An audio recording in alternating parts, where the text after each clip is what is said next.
Hello, আবার একটা নতুন কেকের ডিজাইন নিয়ে তোমাদের কাছে চলে এসেছি। এটা একটা চকলেট ফ্লেভার কেক, এগলেস। তো সেইভাবে কেকটা আমি রেডি করছি। আমি কেক বানানো শুরু করেছি প্রায় 4 বছরের কাছাকাছি হয়ে গেল। আমার কেক সাজাতে খুব ভালো লাগে, নিজের মনের মতো আমি সবসময় কপি করতে পারি না। আমাকে সেই কারণে আমার যারা অর্ডার দেয় তারা রেফারেন্স সেরকম পিকচার দেয় না, বলে আমার উপর ছেড়ে দেয়। তো আমি নিজের মতো করে কেকটাকে যতটা পারি সাজানোর চেষ্টা করি।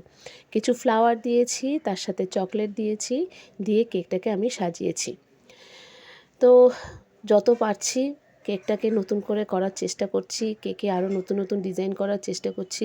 কেক হচ্ছে প্র্যাকটিসের ব্যাপার, যত তুমি প্র্যাকটিস করবে তত বেশি কেকের মধ্যে একটা সৌন্দর্য ব্যাপারটা আসবে। সেইভাবে কেকটা রেডি করা, এই হচ্ছে কেকের আমার ফাইনাল লুক। কেমন হয়েছে তোমরা সবাই জানিও। সবাই ভালো থেকো, আর আমার কেক যদি ভালো লাগে তো আমার কাছে অর্ডার করতে পারো। Thank you so much.